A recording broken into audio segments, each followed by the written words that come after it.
अस्सलाम वालेकुम। हाँ भाईजान, कैसे हैं आप सब लोग? ठीक हैं, खैरियत से हैं? कल के ब्लॉग में मैंने आपके साथ बहुत डिटेल में ताशीर का जो प्रोसीजर है फैमिली विजिट वीज़ा का वो शेयर किया था और काफ़ी सारे लोगों के बहुत अच्छे कमेंट्स भी आए, काफ़ी सारी इन्फॉर्मेशन जो है वो उनको मिल चुकी, लेकिन कुछ चीज़ें ऐसी थी जो मुझसे मिस हो गई। तो अभी मैं उन चीज़ों को कवर करूँगा, वो भी बहुत इंपॉर्टेंट है। कल क्योंकि मैंने ब्लॉग थोड़ा सा जल्दी में बनाया था, अभी तक मेरे पास कंप्लीट इन्फॉर्मेशन नहीं मिली थी मेरी फैमिली की तरफ से, क्योंकि आपको पता है मेरी फैमिली फिर शाम में घर पे गई थी और उसके बाद थोड़ा सा उन्होंने रिलैक्स होना था। तो जो इन्फॉर्मेशन थी मैंने आपके साथ शेयर की, लेकिन अभी मज़ीद इन्फॉर्मेशन भी मैं आपके साथ शेयर करता हूँ। कुछ बहुत इंपॉर्टेंट चीज़ें हैं जो इस व्लॉग में हम कवर करेंगे और उसके अलावा फिर आपके कमेंट्स भी मैं रीड करूँगा। तो अब मैंने उन कमेंट्स को सिलेक्ट किया है और वो मैं स्क्रीन पे आपके सामने ही रीड करूंगा इस ब्लॉग में और उनके आपको आंसर्स देता जाऊंगा। इन्फॉर्मेशन में मुझसे मिस हो गई थी या आप समझे कि मुझे तक वो पहुंची नहीं थी, अब पहुंच चुकी है, तो मैं आपके साथ शेयर करता हूं। सबसे पहले तो ये कि वहाँ पे क्या हुआ, जो प्रॉब्लम हुई हमारे साथ एप्लीकेशन को लेकर, वीज़ा जो वीज़ा डॉक्यूमेंट होता है उसको लेकर ये प्रॉब्लम हुई कि उसमें जो है, जो मेरी वाइफ के नेम के साथ एक उनका फर्स्ट नेम था और एक लास्ट नेम था, फिर उनके फादर का नेम और ग्रैंडफादर का नेम भी आ रहा था। ठीक है, तो टोटल जो है वो 4 नाम आ रहे थे। तो अब वहाँ पे जो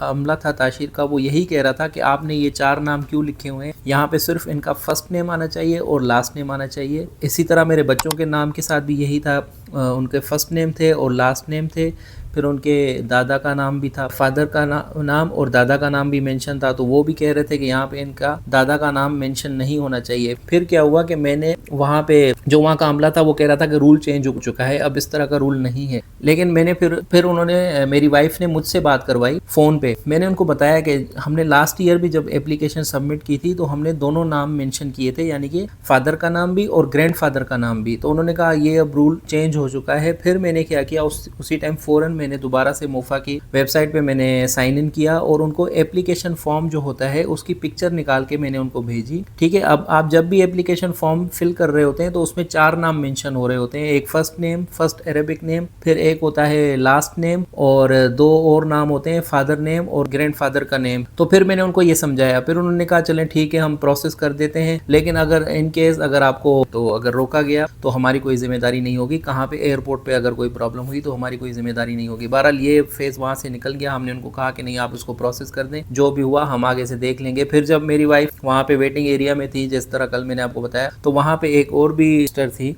जो कि अपना वीज़ा प्रोसेस ही करवाने आई हुई थी। फिर उनके फॉर्म पे भी सेम यही था कि उनके दादा का नाम और उनके फादर का नाम दोनों मेंशन थे। मेरी वाइफ ने उनसे भी पूछा कि आपने ये मेंशन किया हुआ है तो कोई प्रॉब्लम तो नहीं है, तो उन्होंने कहा नहीं हम तो इस तरह ही करते हैं। ये कन्फ्यूजन अब क्लियर हो गई कि वहाँ पे जो 4 नाम होते हैं उसमें आप 2 नाम मेंशन करें तो भी आपकी मर्ज़ी है। देखिए मैं तो, क्योंकि मैं फॉर्म जो है कोई भी उसमें चीज़, मेरी कोशिश यही होती है कि मैं फॉर्म जब फिल करूं तो कोई चीज़ ब्लैंक ना छोड़ूं। ठीक है, मैं उसमें ब्लैंक नहीं छोड़ता, जो इन्फॉर्मेशन उस एप्लीकेशन में चाहिए वो मैं फिल करता हूं। तो अब first name, father name, grandfather name और लास्ट नेम, मैं चारों फिल करके मैं सबमिट करवाता हूँ। अब मेरा अपना जो एक्सपीरियंस है, मेरा जो अपना तरीक़ेकार है वो यही है। आप लोगों की मर्ज़ी है, जब आप फॉर्म फिल कर रहे हैं वीज़ा का तो आपकी मर्ज़ी है, आप फर्स्ट नेम और लास्ट नेम लिखें या आप चारों नेम लिख सकते हैं। तो ये थी एक, तो ये पॉइंट था, ये बहुत इंपॉर्टेंट पॉइंट है, इस पे आपने फोकस रखना है। ठीक है, फॉर्म फिल करते हुए। अच्छा, उसके बाद दूसरा ये है कि जब ये प्रोसेस जब मुकम्मल हो जाता है तो बहुत इंपॉर्टेंट है, ताशीर की मैं बात कर रहा हूँ, ताशीर में जब आपका प्रोसेस मुकम्मल हो गया, ठीक है, फिर लास्ट में वो आपसे एक फॉर्म साइन करवाते हैं। उस फॉर्म में दरअसल यही मेंशन होता है कि अगर इन केस आपका वीज़ा जो है वो रिजेक्ट हो गया तो इसमें यानी कि हमारी कोई रिस्पॉन्सिबिलिटी नहीं होगी। वो आपके डॉक्यूमेंट्स की वजह से रिजेक्ट हो गया या किसी भी वजह से, तो वो आपकी रिस्पॉन्सिबिलिटी होगी और जो बायोमेट्रिक की फ़ीस है वो आपको वापस नहीं मिलेगी, लेकिन आपको जो वीज़ा की फ़ीस है वो मिल जाएगी। बस ये मेंशन होता है, ये आपसे जो है ना बिल्कुल लास्ट में साइन करवाते हैं। तो मैंने सोचा ये भी आपको बताऊं कि आप लोग परेशान ना हो कि ये क्यों साइन करवा रहे हैं, ये नॉर्मल बात है, ये सबसे ही साइन करवाते हैं फॉर्म। अच्छा, उसके अलावा जो इम्पोर्टेंट क्वेश्चन है काफ़ी सारे दोस्तों का, वो ये है कि फ़ीस कितनी मैंने पे की है वीज़ा प्रोसेस करवाने की ताशीर में। देखें 2 टाइप है, एक है नॉर्मल, सबको पता है, एक है लाउंज। नॉर्मल की है 55 के और लाउंज की है 65 के। तो मैंने लाउंज की बुकिंग करवाई हुई थी, तो मैंने 65 के पे किए हैं पर पासपोर्ट। तो मेरे टोटल जो थे वो 3 मेंबर्स थे, फैमिली मेंबर्स, तो 65 मल्टीप्लाई बाय 3। अच्छा, उसके अलावा है जो इम्पोर्टेंट पॉइंट वो है अटेस्टेशन के हवाले से, कि अटेस्टेशन जो है अक्सर लोग पूछते हैं कि हम किस तरह करवाएं, कहाँ से होती है। देखें, अटेस्टेशन जो है मोफा के ऑफिस से होती है, वही शारा फैसल पे ही है, FTC के करीब ही है। आप वहाँ पे जब जाएंगे तो आपको पता चल जाएगा, बहुत ही नज़दीक है उसके। और वहाँ पे आप ख़ुद जाके करवाएंगे तो 2 से 3 हज़ार लगते हैं, लेकिन आप किसी एजेंट के थ्रू करवाएंगे तो 8,000 लगते हैं। अच्छा, दूसरा ये है कि पासपोर्ट कैसे मिलता है, यानी कि वहाँ पे जब आप अपने सारे डॉक्यूमेंट सबमिट करवा के आप वापस आने लगेंगे तो सबको यही फिक्र रहती है कि अब हमारे जो डॉक्यूमेंट्स है, पासपोर्ट है, वो हमें किस तरह मिलेंगे। देखिए, जब सारा प्रोसीजर मुकम्मल हो जाता है तो फिर उसके बाद वो आपको एक जो कोरियर होता है, कोई भी कोरियर सर्विस हो सकती है, अब वो TCS भी हो सकती है या लियोपर्ड या M&P है गालिबन आई थिंक एक, तो वो आपको उसका एनवलप देंगे। वो एनवलप आपको देंगे और आपको कहेंगे कि आप उस पर अपना कंप्लीट जो एड्रेस है प्रॉपर वो आप मेंशन करें, और उसमें आप एक नंबर भी मेंशन करें जो कि ऑन हो। ठीक है, आप कोशिश करिएगा 2 नंबर मेंशन कर दें, एक अपना कर दें, एक अपना किसी फैमिली मेम्बर का कर दें। उसमें ये होगा कि वो आपके जो जितने भी आपके डॉक्यूमेंट्स हैं, पासपोर्ट वगैरह, वो उसी जो कोरियर की कंपनी का बैग होगा उसी में, उस एनवलप को उसी में सारे डॉक्यूमेंट्स डाल के आपको कोरियर कर देंगे, क्योंकि उस पर आपका जो एड्रेस है वो ऑलरेडी मेंशन होगा। तो इसमें कोई घबराने वाली बात नहीं है। आपके एड्रेस पे अगर आप एड्रेस सही से लिखेंगे तो आपके पास आ जाएंगे। तो ये था। अब हम शुरू करते हैं कमेंट्स। मैं एक एक करके जो है वो कमेंट्स आपके रीड करता जाऊंगा और आपको उनके रिप्लाई भी करूंगा मैं इंशाल्लाह इसी वीडियो में। तो कंटिन्यू करते हैं। अच्छा, एक हमारी सिस्टर ने कमेंट किया है, माशाल्लाह आप बहुत डिटेल में एक्सप्लेन करते हैं भाई, great job, thank you so much, बहुत बहुत शुक्रिया आपका। अच्छा, उसके बाद हमारे एक भाई ने कमेंट किया है, सऊदुर रहमान। तो इनका पूछना है कि पासपोर्ट कैसे मिलते हैं, स्टैंप होकर TCS के थ्रू घर आ जाते हैं। तो इसका मैं रिप्लाई आपको पहले ही कर चुका हूं, लेकिन मैं फिर बता देता हूं कि एनवलप जो है आपको दिया जाता है किसी भी कोरियर सर्विस का। जब आप सारा प्रोसीजर मुकम्मल करवा लेते हैं तो उसके बाद जो है उस पर आप अपना एड्रेस मेंशन करेंगे, वो आपके एड्रेस पे उसी एनवलप में डॉक्यूमेंट्स आ जाएंगे। उसके बाद एक भाई हैं हमारे, एजाज भाई, लाउंज पैकेज लिया था आपने, इसका कोई फ़ायदा है? हाँ, ये बहुत इंपॉर्टेंट क्वेश्चन है कि आप लाउंज में क्या जो है तो बेनिफिट होता है एज़ कम्पेयर टू नॉर्मल। देखें, उसमें लाउंज में ये हो रहा था कि जो लाउंज के जितने भी मेंबर्स थे, जो एप्लीकेंट्स थे, उनको पहले एंटरटेन किया जा रहा था और नॉर्मल वालों को बाद में किया जा रहा था। बस यही फ़र्क था। वहाँ पे लाउंज वालों का नंबर जो है वो पहले आ रहा था, प्रोसीजर जब का हो रहा था वीज़ा का। अच्छा, दूसरा हमारा नाजिम AG, अगर मैं नाम थोड़ा सा सही से नहीं ले पा रहा तो उसके लिए माजरत, क्योंकि इसमें नाम जो है, नाम के साथ फिर आगे से भी कुछ लेटर्स आ रहे होते हैं तो वो फिर मिक्स हो जाता है। नाजमा है या नाजिम है। भाई, मेरे सर्टिफिकेट मतलब निकाहनामा और FRC कहाँ से अटेस्टेड करवाना है?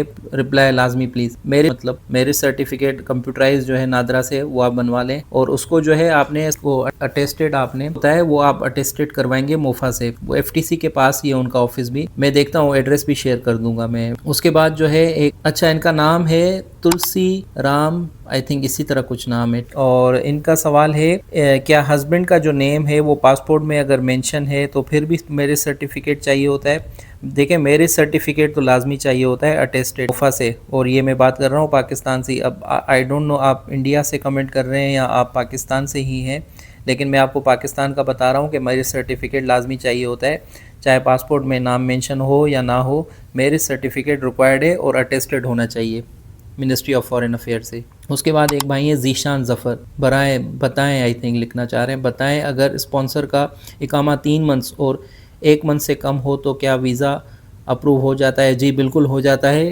पहले प्रॉब्लम होती थी लेकिन अभी प्रॉब्लम नहीं हो रही, बस वैलिड होना चाहिए और अप्रूव हो जाता है। क्योंकि अब जो है जितनी भी कंपनीज़ हैं, आपको पता है कि 3 मंथ्स का ही करती हैं रिन्यू, तो अब कैसे 3 मंथ्स से तो ज़्यादा वैलिड होगा ही नहीं। मोस्टली सऊदी अरेबिया में जितने भी काम करने वाले हमारे दोस्त हैं वो यही बताते हैं कि कंपनी जो है वो 3 मंथ्स का ही रिन्यू करती है, तो जाहिर सी बात है 3 मंथ से कम ही होगा इकामा, तो अप्रूव हो जाएगा। इस तरह का कोई अभी तक मसला सामने नहीं आया, इस तरह का कोई केस सामने नहीं आया कि दिनों को लेके रिजेक्ट हो गया। आप अप्लाई करें, इंशाल्लाह हो जाएगा। अच्छा, नेक्स्ट कमेंट है नदीम अब्बास का, फॉर्म अटेस्टेड होने के बाद कॉपी करवा लें या पहले? जाहिर सी बात है, फॉर्म अटेस्टेड होने के बाद ही कॉपी करवाएंगे, पहले नहीं करवाएंगे।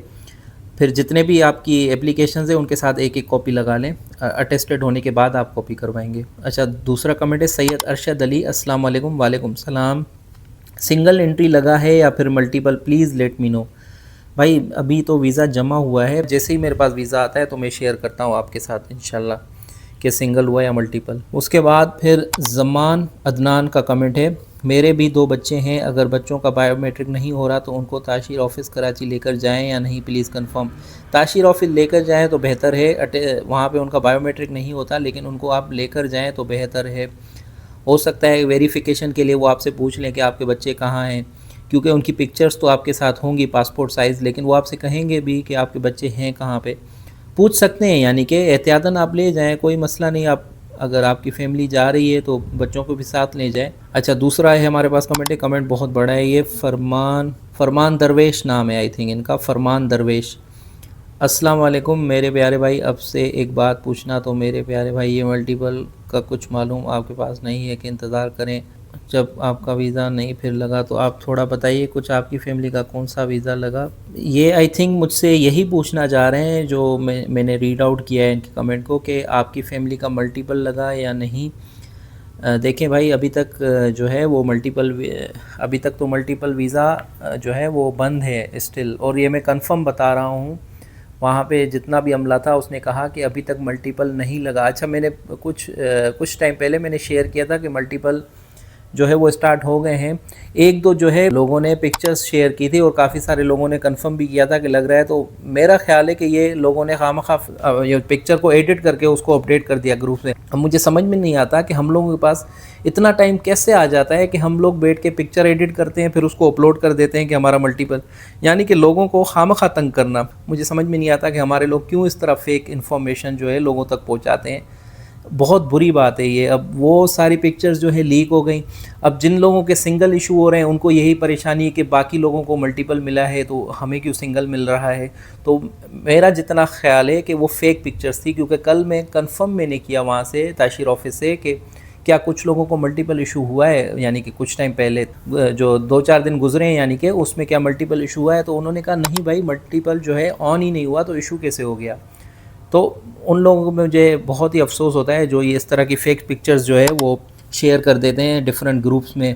तो मल्टीपल जो है वो इशू नहीं हुआ। अच्छा, उसके बाद हमारी सिस्टर ने एक कमेंट किया है, अस्सलाम वालेकुम जी भाई, मैंने आपकी सारी वीडियो देखी है और आप माशाल्लाह से हर बात बहुत अच्छे से बताते हैं और जो बताते हैं वही होता है। अल्लाह आपको और कामयाब करे, आमीन। आपकी वजह से मेरी सारी मुश्किल हल, अल्हम्दुलिल्लाह। बहुत बहुत शुक्रिया, आपने जो है तो मेरी वीडियोस आपने देखी और आपकी हेल्प हुई। मेरी पूरी कोशिश होती है कि मैं जो है तो इन्फॉर्मेशन आप लोगों तक पहुंचाऊं, ताकि जो भी मेरे बहन भाई परेशान हैं वीज़ा प्रोसेस को लेके, तो उनकी जितनी हो सके हेल्प हो सके, उनकी गाइडेंस हो सके, उनकी असिस्टेंस हो सके।